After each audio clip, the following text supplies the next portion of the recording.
अमेरिकी हमलों के बाद अब ईरान भी लगातार हमलों का जवाब दे रहा है और ईंट का जवाब पत्थर से ईरान दे रहा है।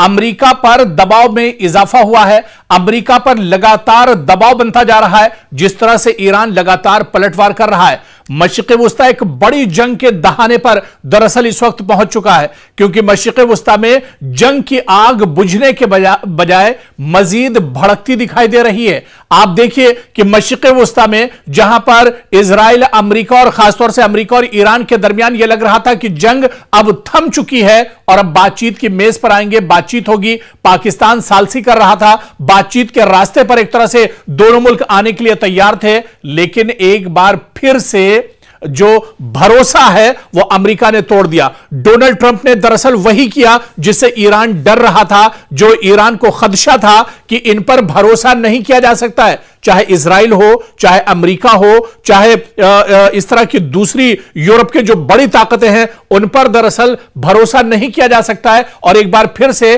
अमेरिका ने ईरान का भरोसा तोड़ दिया। और आप देखिए कि इसके बाद क्या होता है। जिस तरह से अमेरिका लगातार अब तेहरान को निशाना बना रहा है, ईरान के अलग अलग शहरों पर अमेरिका लगातार हमले कर रहा है, लगातार ड्रोन और मिसाइल और एयर स्ट्राइक के जरिए से बमबारी कर रहा है, तो दूसरी तरफ अब मशरिक़ वुस्ता में भी अमेरिका पर दबाव बनाने के लिए ईरान बड़े पैमाने पर पलटवार कर रहा है। ईरान ईंट का जवाब पत्थर से दे रहा है और मशरिक़ वुस्ता में कई ममालिक, जहां चाहे आप बहरीन की बात कर लें, उर्दून की बात कर लें, कुवैत की बात कर लें, सऊदी अरब की बात कर लें, इसके अलावा जॉर्डन की बात कर लें, इन तमाम ममालिक पर अब लगातार ईरान हमले कर रहा है। और हमले वहां पर हो रहे हैं जहां पर अमेरिकी मफादात हैं, जहां पर अमेरिका की तंसीबात हैं, जहां पर अमेरिका का इंफ्रास्ट्रक्चर है, उन्हें दरअसल निशाना बनाया जा रहा है। आप देखिए कि अमेरिका की जानिब से ईरान के साहिली शहरों पर मुसलसल फजाई हमलों के बाद अब ईरान ने भी जवाबी कार्रवाई का अपना जो दायरा है वो वसी कर दिया है। अब ईरान भी लगातार दायरे से बाहर निकलकर हमले कर रहा है। और इत्तलात के मुताबिक जो इस वक्त बड़ी खबर आ रही है, आपको बता दें कि ईरान ने कुवैत, बहरीन और उर्दून में मौजूद अमेरिकी मफादात और फौजी तंसीबात को निशाना बनाया है, जबकि तेहरान का दावा है कि उसने अमेरिकी बहरिया के 5th फ्लीट यानी यूएस 5th फ्लीट के कमांड सेंटर को भी नुकसान पहुंचाया है। यह अमेरिका के लिए बहुत बड़ा झटका है, पेंटागन को बहुत बड़ा इससे नुकसान पहुंचा है। जिस तरह से तेहरान ने खुद दावा किया है कि उसने अमेरिकी बहरिया के 5th फ्लीट यानी यूएस 5th फ्लीट के कमांड सेंटर को ही नेस्तो नाबूद कर दिया है। बहुत बड़ा झटका दरअसल ईरान ने अमेरिका को दिया है। ईरान ने अपने हमलों को कामयाब करार दिया है। ईरान का दावा है कि सटीक टारगेट पर उसने निशाना लगाया है। और इन दावों की आप देखिए कि खुद तेहरान ने तस्दीक की है। अमेरिकी हुक्काम की जानिब से हालांकि इसकी तस्दीक नहीं हुई है, क्योंकि अमेरिका दरअसल इस तरह की खबरों को छुपाता है। अमेरिका अगर इस तरह की खबरों को बताएगा, दुनिया के सामने लाएगा, तो आप बताइए कि एक सुपर पावर की इमेज क्या रह जाएगी, एक सुपर पावर की कितनी बड़ी बेइज्जती पूरी दुनिया के अंदर होगी। इसी वजह से चाहे पेंटागन हो, चाहे वॉशिंगटन हो, चाहे अमेरिका के दूसरे जो बड़े सेक्टर हो, वो सभी जो तबाही की खबरें होती हैं दरअसल उसे छुपा लेते हैं। और अमेरिका भी इन खबरों को छुपा रहा है।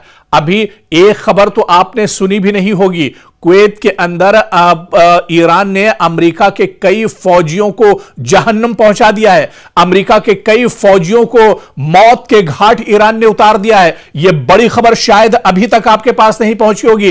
और जिस तरह से हम बता रहे थे कि अमेरिका दरअसल इन खबरों को छुपाता है, ठीक इसी तरह से 2 दिन पहले कुवैत के अंदर एक बड़ा हमला ईरान ने किया था और वहां पर अमेरिका के 6 फौजियों को मौत के घाट उतार दिया है। कई फौजी उसमें बुरी तरह से जख्मी हुए हैं, जिन्हें लगातार अस्पताल में जिनका इलाज चल रहा है। लेकिन बड़ी खबर आपको बता दें कि बड़े पैमाने पर जानी नुकसान अमेरिका का पहली बार दरअसल हुआ है और कुवैत के अंदर ईरान ने अमेरिकी फौजियों को निशाना बनाया है। और बात यहीं तक नहीं रुकती है, बल्कि खबर यह भी है कि अमेरिका के जो फौजी हैं वो अपने जो बड़े ओहदेदार, बड़े अफसरान हैं या उनके जो जर्नल्स हैं उनसे दरअसल अमेरिकी फौजी खफा हैं, क्योंकि अमेरिकी फौजियों का यह कहना है कि जब ईरान ने पहले से कहा था कि कुवैत में वो इस तरह के हमले करेगा, अमेरिकी फौजियों को टारगेट करेगा, निशाना बनाएगा, तो अमेरिका ने या पेंटागन ने इसे इतने आसानी से क्यों लिया, या फिर अमेरिका के जो बड़े जनरल्स थे, बड़े जो अफसरान थे, आखिर उन्होंने इस खबर का संज्ञान क्यों नहीं लिया, या इस खबर पर उन्होंने दरअसल अगर पहले से वो एक तरह से मुतहर्रिक होते, एक तरह से वो अलर्ट होते, तो शायद अमेरिकी फौजियों की जान बचाई जा सकती थी। इसी वजह से अमेरिका के जो फौजी हैं वो अपने जो बड़े जनरल्स हैं उनसे खफा नजर आ रहे हैं और उनका यह मानना है कि अगर पहले से अलर्ट कर दिया जाता, अगर जिस तरह से जनरल्स को पहले से पता था कि ईरान यहां पर हमला करेगा, तो शायद अमेरिकी फौजियों की जान बचाई जा सकती थी, लेकिन ऐसा नहीं हुआ। ऐसे में अमेरिकी फौजी पेंटागन से भी नाराज हैं, डोनाल्ड ट्रंप से भी नाराज हैं, फौज के जो आला अफसरान हैं उनसे भी अब फौज के अंदर एक तरह से बगावती आवाज उठ रही है। तो अब जानी नुकसान बड़े पैमाने पर अमेरिका का हुआ है और यही वजह है कि अमेरिका तिलमिलाया हुआ है। डोनाल्ड ट्रंप दरअसल परेशान है। अब फौज के अंदर से भी बगावत की आवाजें अमेरिका के अंदर उठ रही हैं। 2 दिन पहले का दरअसल यह वाकया है जब ईरान ने कुवैत के अंदर बहुत बड़ा हमला किया है और वहां पर 6 अमेरिकी फौजियों को मौत के घाट उतार दिया है। कई फौजी दरअसल इसमें जख्मी हैं जिनका इलाज किया जा रहा है। और आप देखिए कि चंद रोज कबल अमेरिका ने ईरान के कई साहिली इलाकों पर हमले किए, जिनमें बंदर अब्बास, बूशहर और दीगर अहम मकाम शामिल थे। ईरान का कहना है कि इन हमलों में शहरी और फौजी तंसीबात को नुकसान पहुंचा, जिसके बाद उसने जवाबी कार्रवाई का फैसला किया। और इसी दौरान ईरान और अमेरिका के दरमियान जारी सिफारती राब्ते में भी एक तरह से नाकाम हो गए, जिसके बाद फौजी महाज पर कशीदगी मजीद बढ़ गई है। ईरान ने दरअसल रिपोर्ट्स के मुताबिक आप देखिए कि ईरान ने कुवैत में अमेरिकी मफादात के करीब मिसाइल हमले किए हैं। जी हां, कुवैत में अमेरिकी जो इंफ्रास्ट्रक्चर है, जहां पर अमेरिका के अड्डे हैं, यहां पर मिसाइल हमला दरअसल ईरान ने किया है। और इसी तरह से बहरीन में मौजूद अमेरिकी फौजी तंसीबात को निशाना बनाने का दावा भी ईरान ने किया है। और उधर उर्दन यानी कि जॉर्डन में भी अमेरिकी अहदाफ पर हमलों की इत्तला ईरान ने दी है। तेहरान का दावा है कि अमेरिकी बहरिया के 5th फ्लीट के कमांड सेंटर को भी नुकसान पहुंचाया गया है। और आप देखिए कि यह दरअसल अमेरिका के लिए बहुत बड़ा झटका है। अमेरिकी फौजी तंसीबात वाकई में जिस तरह से इसको नुकसान पहुंच रहा है, वॉशिंगटन के लिए यह बहुत बड़ा सिक्योरिटी चैलेंज भी है। अमेरिका दरअसल खित्ते में मजीद फौजी तैनात कर सकता है और तैनात करने की बात कर रहा है, क्योंकि अमेरिका की मशरिक़ वस्ता में कमर टूटती हुई नजर आ रही है। अपने फजाई और मिसाइल दिफा को अमेरिका दरअसल मजबूत बनाने की बात कर रहा है, लेकिन ईरान पर आप देखिए कि ये कोई फर्क नहीं पड़ रहा है। ईरान लगातार अटैक कर रहा है और ईरान का यह कहना है कि पहले हमला दरअसल हमने नहीं किया है, यह गलती दरअसल अमेरिका ने की है और उसे गलती का खमियाजा भुगतना पड़ेगा। और यही वजह है कि पूरे मशरिक़ वस्ता में अब ईरान अमेरिका को दौड़ा दौड़ा कर एक तरह से पीट रहा है। अमेरिकी जो तंसीबात हैं, अमेरिकी जो इंफ्रास्ट्रक्चर है, अमेरिका के जो एयरबेस हैं, अमेरिका के जो सिफारत खाने हैं, अमेरिका के जहां जहां अड्डे हैं, वहां पर लगातार अब ईरान एक तरह से टारगेट कर रहा है और उन्हें निशाना बना रहा है, उन्हें नेस्तो नाबूद कर रहा है और उन्हें खत्म किया जा रहा है। क्योंकि ईरान को पता है कि मशरिक़ वस्ता में अगर अमेरिका की कमर टूट गई तो फिर अमेरिका कहीं का नहीं रहेगा, क्योंकि वॉशिंगटन से बैठकर या पेंटागन से डायरेक्ट अमेरिका दरअसल ईरान पर हमले नहीं कर सकता है। उसे दरअसल मशरिक़ वस्ता के जो पिट्ठू ममालिक हैं, जो सऊदी अरब के पिट्ठू ममालिक हैं, दरअसल उनकी जरूरत अमेरिका को पड़ेगी। और अगर इन ममालिक की जो दरअसल ईरान के अमेरिका के इशारे पर काम करते हैं, अगर ईरान जानता है इन ममालिक में अमेरिकी एयरबेस को खत्म कर दिया गया, अमेरिकी फौजियों को यहां पर परेशान किया गया, अमेरिकी तंसीबात को नेस्तो नाबूद कर दिया गया, तो फिर अमेरिका यहां पर हिम्मत नहीं जुटा पाएगा। अमेरिका फिर यहां पर किसी तरह से ईरान को या तेहरान को निशाना नहीं बना सकता है। और यही वजह है कि ईरान बड़े पैमाने पर मशरिक़ वस्ता में हमले कर रहा है और ईंट का जवाब पत्थर से दरअसल ईरान दे रहा है। और आप देखिए कि यह तनाज़ा सिर्फ ईरान और अमेरिका तक महदूद नहीं रहा है, बल्कि खलीजी ममालिक में सिक्योरिटी खदशात लगातार बढ़ रहे हैं। अब राय हुर्मुज़ से तेल की तरसील मुतासिर हो गई है, जिससे पूरी दुनिया पर अब खतरा मंडरा रहा है। आलमी मंडी में खाम तेल की कीमतें लगातार बढ़ रही हैं। आलमी तिजारत और शिपिंग पर भी इसके असरात मुरतब हो रहे हैं। और सबसे बड़ा सवाल यही कि अगर दोनों ममालिक इसी अंदाज में एक दूसरे पर हमले जारी रखते हैं तो यह दरअसल एक बार फिर से मशरिक़े वुस्ता में एक वसी इलाकाई जंग एक तरह से जो अपना दायरा है उसे और ज्यादा बढ़ा सकता है। लेकिन हालिया दिनों जिस तरह से 2 दिन पहले कुवैत के अंदर अमरीकी फौजियों को निशाना बनाया है, ईरान ने 6 अमरीकी फौजियों को मौत के घाट उतारा है, यह बिल्कुल सही आप सुन रहे हैं। आप गूगल कर लीजिए, सोशल मीडिया पर जाकर देख लीजिए, टीवी की रिपोर्ट्स आप देख लीजिए उठाकर, और 6 अमरीकी फौजी हैं जिन्हें मौत के घाट उतारा गया है। दरअसल ईरान ने पूरी हिकमत अमली के साथ पूरा एक पॉलिसी के तहत यह बड़ा हमला कुवैत में किया था, जहां पर 6 अमेरिका के फौजियों को मौत के घाट उतार दिया है। ईरानी हमले में 6 अमेरिकी फौजियों की हलाकत हुई है और बच जाने वाले जो अहलकार हैं, इस हमले में जो खुशकिस्मत थे अमेरिकी फौजी जो बच गए हैं, उन्होंने बहुत बड़ा दावा किया है। उन्होंने यह दावा किया है जो अमेरिकी फौजी इस हमले में मरे नहीं हैं, बच निकले हैं, उन्होंने यह दावा किया है कि अमेरिकी जनरल्स ने हमारी वार्निंग को नजरअंदाज कर दिया। क्योंकि आप इसको समझिए, जंग सिर्फ मैदान में नहीं लड़ी जाती, बल्कि कई बार फैसलों की मेज पर होने वाली एक गलती भी कीमती जानों का सबब बन जाती है। ईरानी हमले में 6 अमरीकी फौजियों की हलाकत के बाद अब ऐसे इंकिशाफात सामने आ रहे हैं जिन्होंने अमरीकी फौजी क़यादत पर संगीन सवालात खड़े कर दिए हैं। हमले में बच जाने वाले बाज फौजियों का दावा है कि उन्होंने पहले ही मुमकिना खतरे से मुताल्लिका अपने आला हुकाम को आगाह किया था, लेकिन उनकी वार्निंग पर बरवक्त तवज्जो नहीं दी गई। और आप देखिए कि अगर यह दावा जो खुद अमरीकी फौजी कर रहे हैं, अगर ये दुरुस्त साबित होते हैं तो मामला सिर्फ एक फौजी हमले तक महदूद नहीं रहेगा, बल्कि अमरीकी फौज के फैसला साजी के निजाम, इंटेलिजेंस के इस्तेमाल और कमांड इंफ्रास्ट्रक्चर पर भी बहुत बड़े सवाल उठेंगे।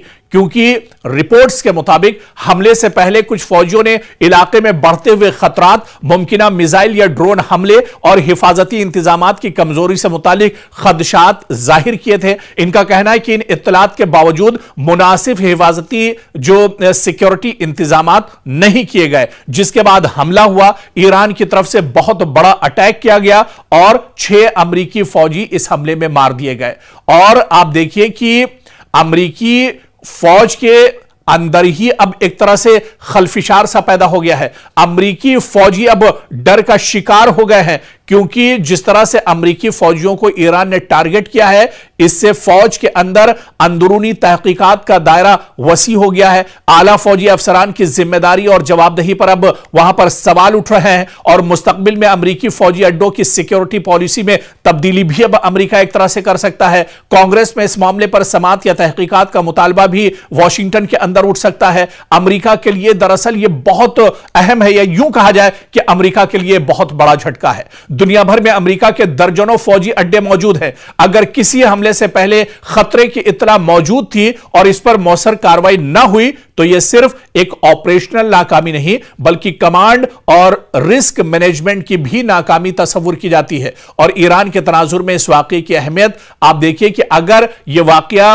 जिस तरह से ईरान ने अमेरिका के 6 फौजियों को मौत के घाट उतारा है, इससे जाहिर होता है कि खित्ते में अमरीकी तंसीबात मुसलसल खतरे की जद में है। इसके नतीजे में अमरीका अपनी दिफाई हिकमत अमली, फजाई दिफा और फौजियों की तैनाती का असर-ए-नौ जायजा तो जरूर लेगा, लेकिन अब बहुत देर हो चुकी है और अमेरिका को बहुत बड़ा झटका लग चुका है। अमेरिका को बहुत बड़ा जानी और माली नुकसान दरअसल हो चुका है। 6 फौजियों की जान जाना, वो भी अमेरिकी फौजी। आप समझ सकते हैं कि कितना बड़ा दबाव डोनाल्ड ट्रंप पर होगा, कितना बड़ा दबाव पेंटागन पर होगा, और इसके असरात आने वाले दिन एक तरह से अमेरिका के अंदर भी देखने को मिल सकते हैं। तो ये तमाम जो कार्रवाई दरअसल अब हो रही है, इससे यह जाहिर हो रहा है कि इस जंग में ईरान दरअसल पूरी मजबूती के साथ खड़ा है, ईरान पूरी मजबूती के साथ यह जंग लड़ रहा है और जहां पर मौका मिल रहा है वहां पर ईरान दरअसल अमेरिका को चोट पहुंचाने की कोशिश कर रहा है।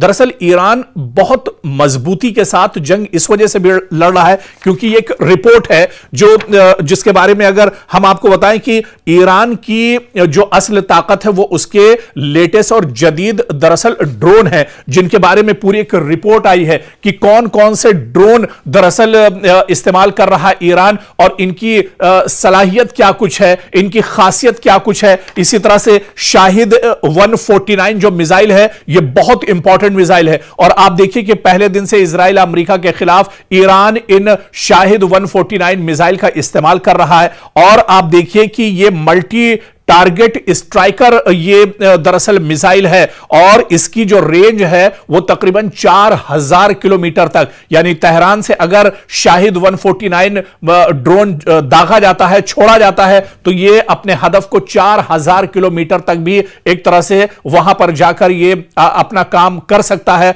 और दुश्मन को नेस्तो नाबूद कर सकता है, दुश्मन को तबाह कर सकता है। तो ये जो ड्रोन है ये दरअसल बहुत इंपॉर्टेंट है ईरान के लिए। इसी तरह से कमान 22 जो ड्रोन है यह भी बहुत इंपॉर्टेंट है और इसकी जो रेंज है तकरीबन 3000 किलोमीटर है और ये मिसाइल, बम और इसके अलावा ग्लाइड बॉम्ब्स और जैमर्स जो है इनको दरअसल ये लेकर जा सकता है और तेहरान से 3000 किलोमीटर दूरी पर यह बड़ा हमला दुश्मन के ऊपर कर सकता है। इसी तरह से शाहिद 136 यह भी ड्रोन लेटेस्ट ड्रोन है ईरान का जो बहुत इंपॉर्टेंट ड्रोन है और इसकी जो फासला है ये तकरीबन 2500 किलोमीटर का फासला तय कर सकता है और इसके अंदर आप देखिए कि धमाका खेज जो असलहे हैं, जो बारूद है उसको ले जाने की यह सलाहियत रखता है और 2500 किलोमीटर तेहरान से यानी 2500 किलोमीटर के का फासला तय करके ये दुश्मन के ऊपर एक तरह से हमला कर सकता है, टारगेट कर सकता है। तो इस तरह से कई दरअसल ये तो बहुत कम और चुनिंदा ड्रोन है जिनके बारे में हमने तस्करा किया और इसी तरह से फिर आप मिसाइल में आ जाइए, खैबर मिसाइल की बात कर लीजिए, शाहीन मिसाइल की बात कर लीजिए, दूसरे और जो मिसाइल हैं उनकी बात कर लीजिए। दरअसल ईरान बहुत मजबूती के साथ जंग सिर्फ इसी वजह से लड़ रहा है कि उसने पिछले कुछ सालों में, क्योंकि जंग का खतरा ईरान पर हमेशा से मंडरा रहा था और पिछले कुछ सालों में बड़ी मजबूती के साथ ईरान ने अपनी जंगे हिकमत अमली पर काम किया है और यही वजह है कि जब दुश्मन के सामने मैदान में ईरान खड़ा है तो ईरान पूरी एक तरह से हिकमत अमली जो जंगी पॉलिसी है उस पर अमल कर रहा है और खासतौर से उसकी जो तैयारियां थी वो तैयारियां अब कहीं ना कहीं काम आ रही है। अब ड्रोन की जो फैक्ट्रियां हैं वहां से ड्रोन निकल रहे हैं, मिसाइल की जो फैक्ट्रियां हैं वहां से मिसाइल निकल रहे हैं, लेकिन ईरान का और पासदाराने इनकलाब का यह भी कहना है कि अभी भी बहुत से हथियार उसने नहीं निकाले हैं, अभी बहुत से लेटेस्ट मिसाइल उसने नहीं निकाली है और अगर जरूरत पड़ी और अगर अमेरिका इसी तरह से डटा रहा, अमेरिका अगर इसी तरह से नापाक हरकतों को करता रहा तो आने वाले दिनों में ईरान को अपने सबसे खतरनाक ड्रोन और मिसाइल भी निकालने पड़ेंगे। उस वक्त दुश्मन के दांत ईरान पूरी तरह से खट्टे कर देगा और ईरान अब इस जंग से वापस लौटने वाला नहीं है। या तो शहादत मिलेगी या फिर वो पूरी तरह से इस जंग को आर या पार के मूड में एक तरह से इस जंग में नजर आ रहा है।